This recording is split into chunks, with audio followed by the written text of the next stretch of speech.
A mafia boss found a dying female cop. What happened next shocked the entire police force. They say your life flashes before your eyes when you're dying. For me, all I saw was the face of the one man I was sworn to put behind bars. I was a cop, bleeding out in an alley. He was the city's most feared mafia boss, and my only hope. My name is Lena Petrova. For the last few years, I've been a detective with the Major Crimes Unit. Until recently, my life was simple. Not easy, but simple.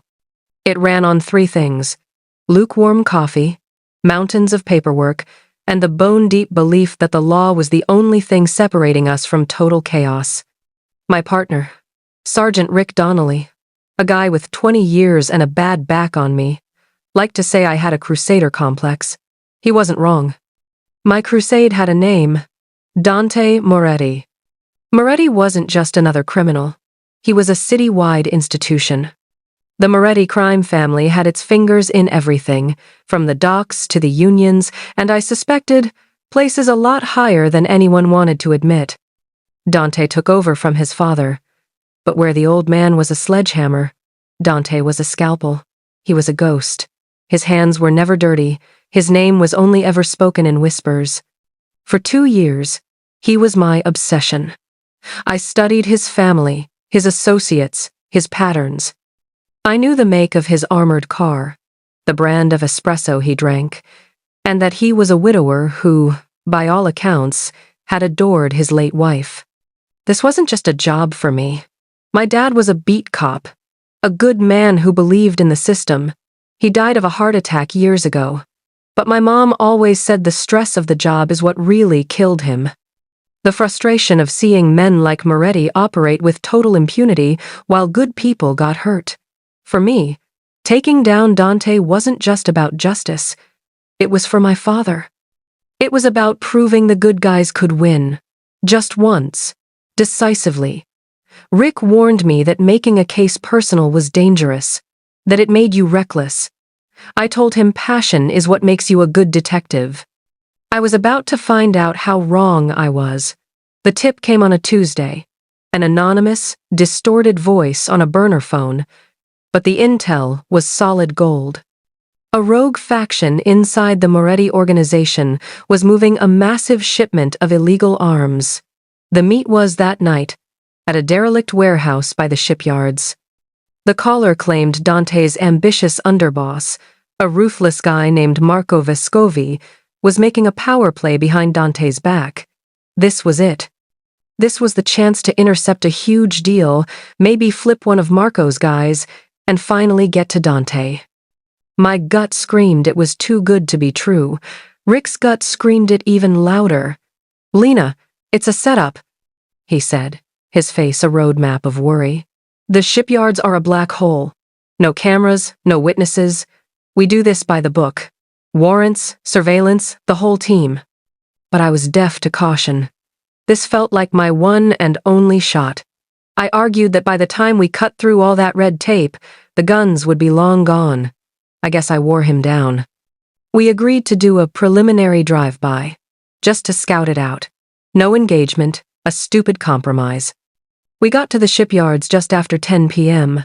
The air was thick with salt and rot.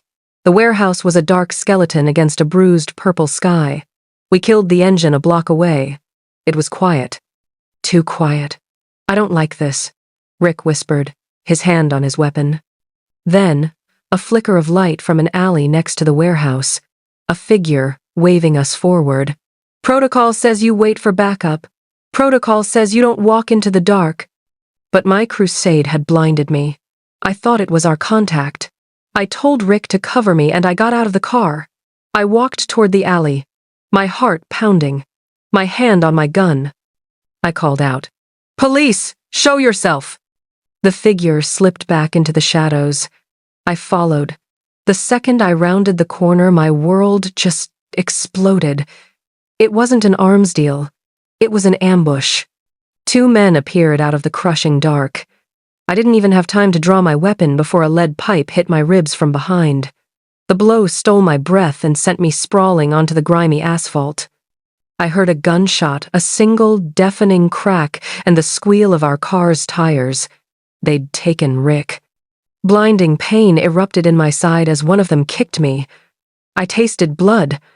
They were on me, a storm of fists and feet. I fought back, fueled by pure rage. I managed to get to my gun and fired a wild shot before a heavy boot stomped on my wrist, shattering the bone. A scream tore from my throat. The other man laughed, a low, cruel sound. He leaned in, his breath stinking of stale cigarettes. "Message from your friends, detective," he hissed. "Stay out of things that don't concern you."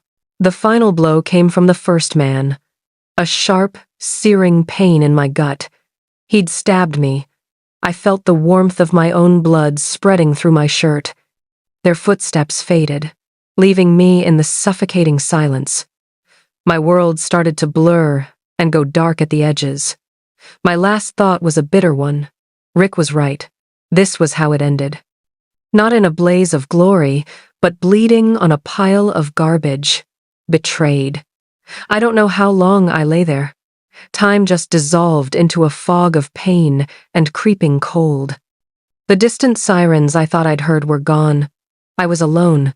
My breathing was a ragged, shallow mess. Each heartbeat sent a new wave of agony through me. My vision was tunneling down to a pinprick of light. I thought about my mom, about Rick, about everything I'd left unsaid.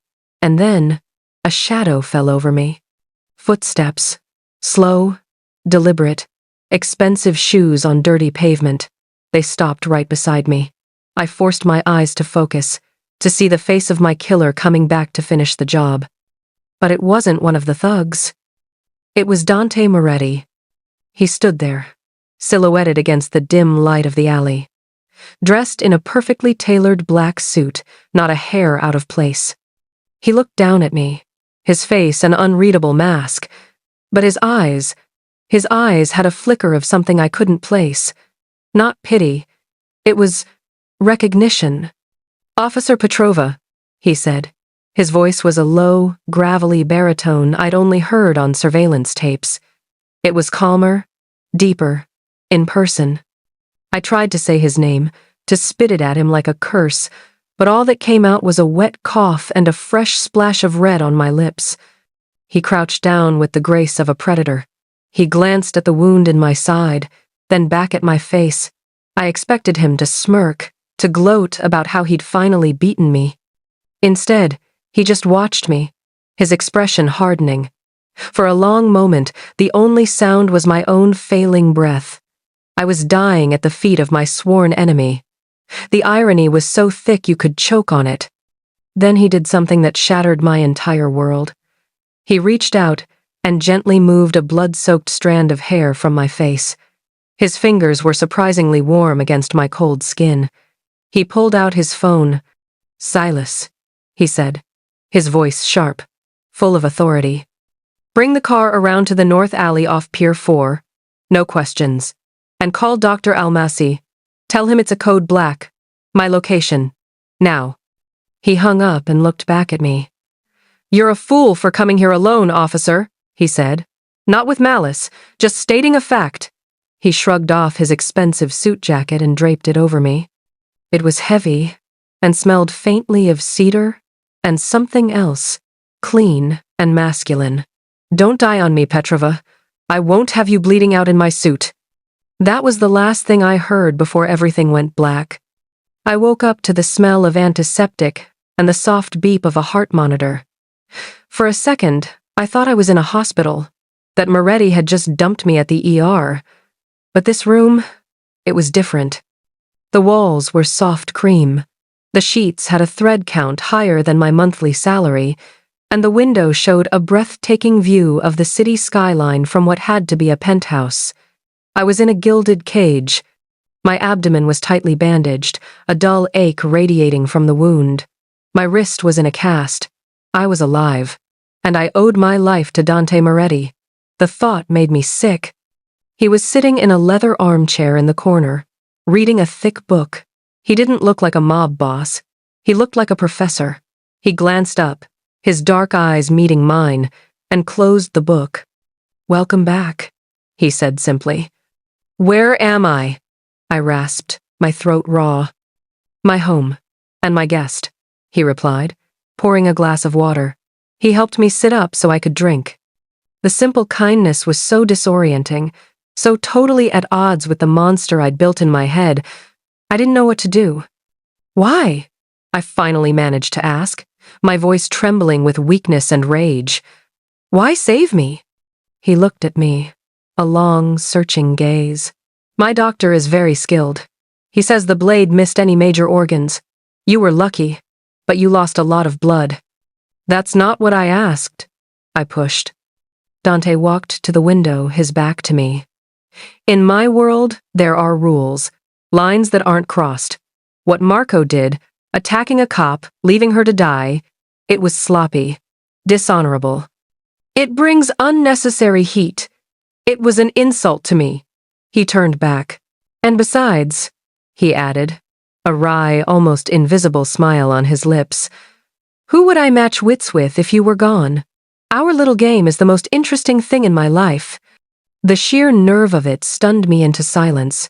For days, I was his prisoner, his patient. He brought me my meals himself. We talked. At first, it was just me spitting accusations and him listening patiently. But slowly, the conversations changed. He was smart, well-read, with a cynical wisdom about the world. I saw a man trapped by his own legacy, a man who lived by a twisted but strict code of honor. He never once made a move, never said anything out of line. The respect he showed me was more unnerving than any threat. Then he told me the truth. "The tip wasn't from my organization, officer. It was from yours." He slid a tablet onto the bed. The screen showed a file, a transfer record. A huge sum of money moved from an offshore account linked to Marco Vescovi into another account. An account belonging to my mentor, my friend, Chief Robert Miller. The betrayal hit me harder than any punch in that alley. Miller was the one who encouraged my obsession with Moretti. Miller knew Rick and I were doing a drive-by. Miller sent me into that trap. And while I was recovering in the Devil's Penthouse, the story at the precinct was that I'd gone rogue, that I was working with Moretti. My name was being dragged through the mud by the very people I'd sworn to serve. One evening, I found him on the balcony, staring at the city lights. "Why are you showing me this?" I asked quietly. "Why help me?" He turned, the city lights dancing on his sharp features. "Because Miller and Marco have a common interest, getting rid of me, and they used you as a pawn. The enemy of my enemy is my temporary ally." Staring into the eyes of the city's most dangerous man, I didn't feel fear. I felt a terrifying, exhilarating connection. We were two sides of the same coin, both betrayed by our own people. And I knew, with a certainty that shook me to my core, that the only person in this entire city I could trust was the one man I was supposed to destroy. The next few weeks were a strange mix of tension and bizarre domesticity. I was healing, getting stronger. Dante and I fell into an unsettling routine, spending hours talking, piecing together the conspiracy. He had resources I could only dream of. I had inside knowledge of the police force. Together, we were a real threat. We figured out Miller wasn't just on Marco's payroll. He was a silent partner in the arms deal. He wanted Dante gone so he and Marco could take over the city's underworld. My disappearance was the perfect excuse for Miller to declare war on the Moretti family, all under the guise of cleaning up the city. The danger was a constant presence. Dante's penthouse, once a fortress, now felt like a bullseye. We knew Marco had allies on the inside, men who would flip for the promise of more power. The bond between Dante and me was deepening into something I didn't dare name. One night, I woke up screaming from a nightmare, the alley, the pain, the betrayal. He was there in an instant, not as a mob boss, but just as a man, his eyes full of concern. He sat with me until I stopped shaking and told me about his late wife, about the crushing weight of the name he carried. It was a crack in his armor, A moment of real vulnerability. The end came just like we knew it would, with fire and fury. Marco made his move. He must have gotten a tip from one of Dante's own men because he leaked our location to Chief Miller at the exact same time. He planned to have us both wiped off the board at once. It started with an explosion that rocked the building. The penthouse doors blew inwards as Marco's men stormed in, guns blazing. Dante was ready. He shoved me behind a large marble bar and pulled 2 handguns from a hidden panel. "Stay down!" he yelled, and then he became the monster I'd always hunted. He moved with a lethal grace, a dance of death that was both terrifying and mesmerizing. Then came the second wave. The screech of tires down below, shouts of "Police! Freeze!" The SWAT team was coming in from the roof. We were trapped in a pincer between the mob and the cops. Dante's men were falling, caught in the crossfire. "The sub-level garage!" Dante yelled over the gunfire. "There's a tunnel. It's the only way out." He grabbed my hand and we ran through the service corridors, the sounds of battle fading behind us. We burst into the parking garage just as a SWAT team rappelled from the ceiling, cutting off our escape. And leading them, his face a mask of grim resolve, was Chief Miller. "Petrova, get away from him!" Miller screamed, aiming his rifle at Dante. "He set me up, Miller!" I yelled back, instinctively moving in front of Dante. "I know about the money! I know everything!" Panic flashed across Miller's face, then it turned to ice. "She's compromised. She's with him. Take them both down." The officers hesitated. You could see the confusion in their eyes. In that split second, Dante shoved me toward a concrete pillar. "Go," he ordered, but I was frozen. One of the SWAT officers, a young kid I recognized from the academy, took aim at Dante. My heart stopped. Without thinking, I raised the spare gun Dante had given me. I had a choice: shoot my sworn enemy who'd saved my life, or shoot a cop who was just following a corrupt order. It was an impossible choice, a betrayal of everything I was. I fired. Not at the young cop, not at Dante. I aimed for the high-pressure water pipe on the ceiling right over Miller's head. The pipe exploded in a torrent of water that sent the SWAT team staggering, blinding them.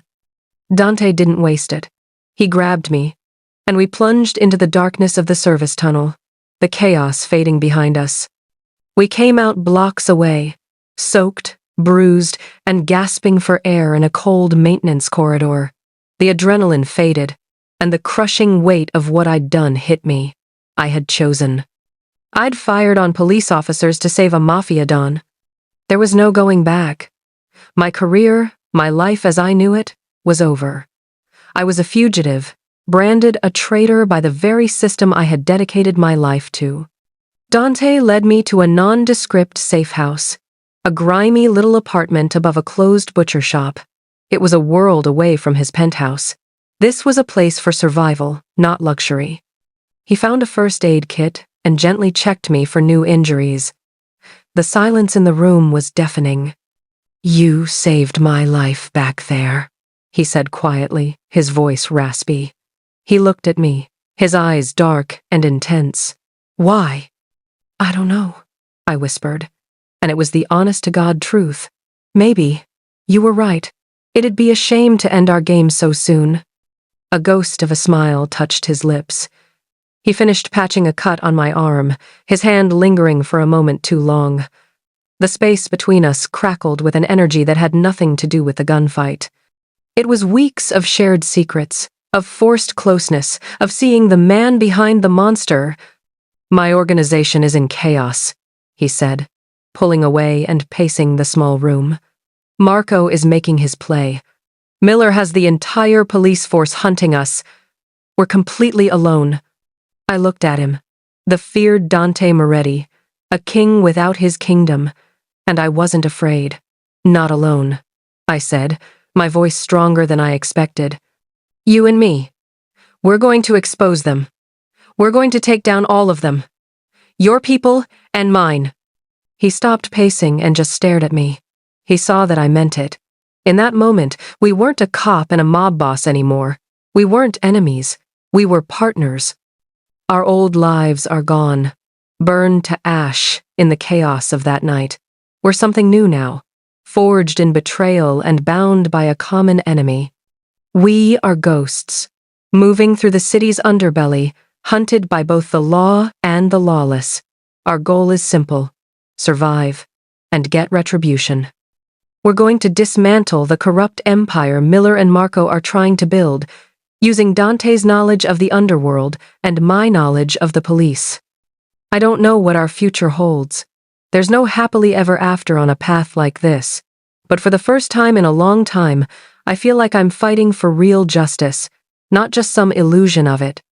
And as I stand here in the shadows, with the city's most wanted man by my side, I know one thing for sure. My name is Lena Petrova, and this is just the beginning. Thanks for listening. What would you have done in my shoes? Let me know in the comments. And don't forget to like and subscribe for more stories you have to hear to believe. See you next time.